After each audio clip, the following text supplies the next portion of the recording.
Bienvenidos a Historias de Sobrevivientes. Yo soy Samay Kilian y yo te lo cuento.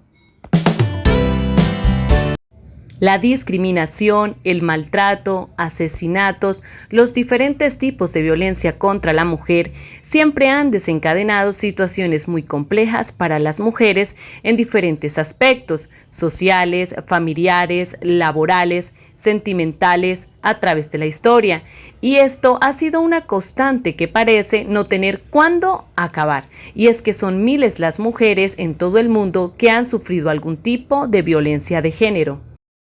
siendo una preocupación que ha causado que muchas organizaciones en defensa de la mujer y de los derechos humanos se hayan manifestado de distintas maneras a lo largo del tiempo. Es por ello que el término de femicide, que estaba registrado en algunos antecedentes del idioma inglés a comienzos del siglo XIX, fuera usado bajo un concepto que desarrolló la escritora estadounidense Carol Orlock en 1974, por la feminista Diana Roussel en el año 1976, ante el Tribunal Internacional de Crímenes contra las Mujeres, convocado del 4 al 8 de marzo del mismo año en Bruselas, como el asesinato de mujeres realizado por hombres motivado por odio, desprecio, placer o un sentimiento de propiedad de la mujer. Esta definición de femicide fue también colectiva debido a los feminicidios radicales de los años 70. Fue así como quedó en las memorias del tribunal escrito el significado por primera vez. Y para la época de los 90, México estaba pasando por una situación de violencia que involucraba especialmente a las mujeres, y lo sucedido en Ciudad Juárez con los asesinatos de muchas mujeres en este lugar llevó a que la antropóloga y activista mexicana Marcela Lagarde tradujera al español la palabra femicide por feminicidios en el año de 1976 por primera vez, para darle nombre a los asesinatos de estas mujeres. Según Lagarde, la traducción de femicides es femicidio. Sin embargo, ella tradujo femicides como feminicidio y así se ha difundido por Latinoamérica. Definición que ha tenido algunos cambios, pero con el mismo significado, ya que lastimosamente la violencia y los asesinatos a mujeres suceden con gran frecuencia, y en Latinoamérica, por ejemplo, una mujer es asesinada cada 2 horas. Y es que la historia que viene a continuación es consecuencia de un acto de feminicidio, pero del cual afortunadamente y casi como un milagro sobrevivió.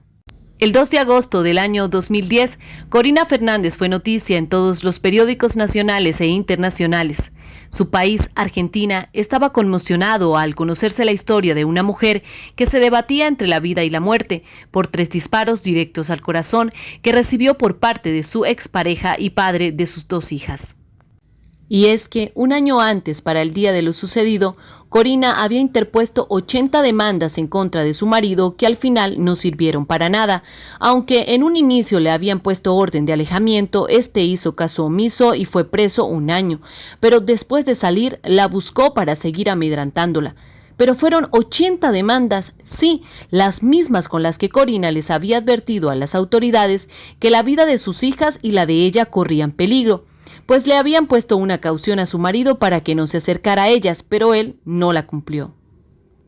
Corina se había separado de su marido por los continuos maltratos psicológicos que recibía a diario, por la violencia que él ejercía sobre ella de diferentes maneras. Ya no soportaba las humillaciones, la droga que él consumía, la cual, aunque lo tranquilizaba, después de tratar de dejarla lo volvía más agresivo, y es que se había dedicado a consumir base de coca y molestarle la vida a Corina, porque ya no trabajaba ni se hacía responsable de sus deberes, mientras que Corina tenía 3 trabajos para poder cubrir con todos los gastos del hogar.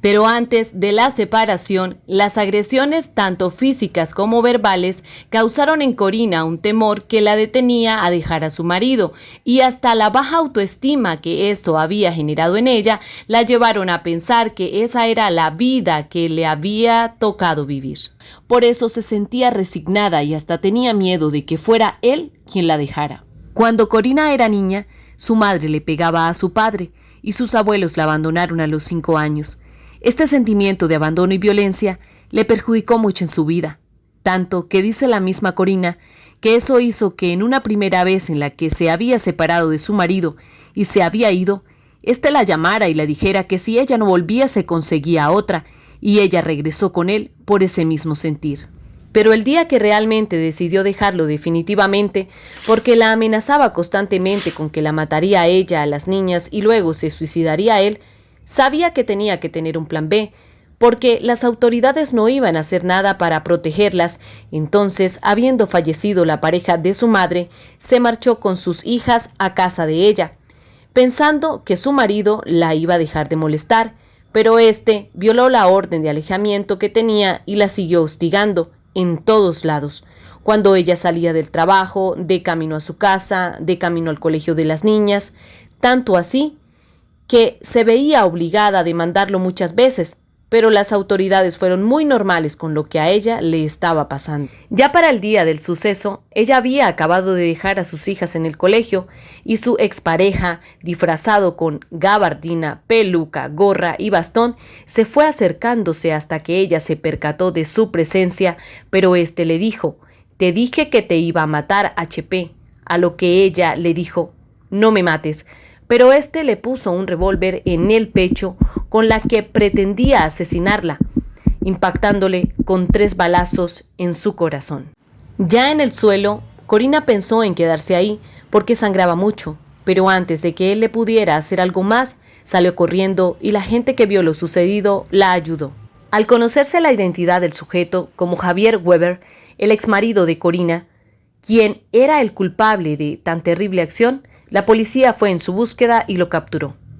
Mientras Corina estaba tratando de sobrevivir a los disparos en el hospital, lo sucedido causaba un escándalo enorme en todo el país, y cuando ya se vio recuperada, la mujer tuvo que enfrentarse con su agresor en los tribunales hasta que este fue acusado de tentativa de femicidio, siendo el primer fallo que nombró así este delito en su país, sentenciando a Weber a 21 años de prisión, en los que Corina no se sintió conforme, ya que este hombre era un verdadero peligro y ella pensaba que saldría libre en unos 15 años y que después de salir la buscaría para matarla, ya que el Estado no le daba seguridad para su vida. Afortunadamente, si se puede decir así, y es que la misma Corina y sus hijas manifiestan un alivio al saber que este hombre, 4 años después, murió de una enfermedad en el pulmón, y ahí terminó su gran miedo, porque asegura que de no haber fallecido en prisión, había tenido que irse con sus hijas a otro país.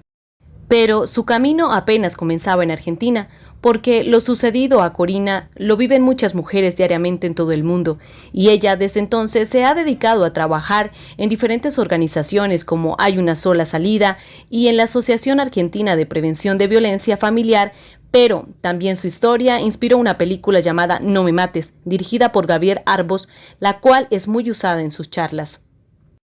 Corina estuvo internada 21 días en terapia intensiva y actualmente vive con 2 balas en uno de sus pulmones. Tuvo que tener ayuda de terapias psicológicas para ella y sus hijas y así lograr salir adelante. Este caso le puso nombre al femicidio en Argentina porque fue la primera vez que un hombre fue juzgado y condenado por tentativa de homicidio. Quizás, si Corina hubiera muerto, no hubiese pasado mucho en su momento, o quién sabe, porque tristemente el Estado ve estos crímenes como un asesinato más. Sin embargo, su valentía y su defensa le dieron el valor para llamar a las cosas por su nombre, y es que su exmarido estaba cometiendo un acto de femicidio.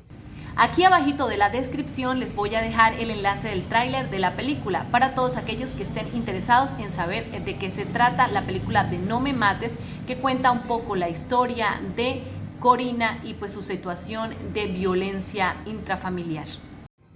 Porque recuerden, mujeres, que es muy importante despertar a tiempo de todas estas situaciones de violencia. No quedarse calladas, no tener miedo, denunciar, pero sobre todo tomar un plan B por nuestra propia seguridad. Así que si tienen que huir, váyanse muy lejos, pero no permitan que su agresor las asesine. Dios los bendiga a todos, les mando un besito, cuídense mucho, nos vemos en la próxima, chao, chao.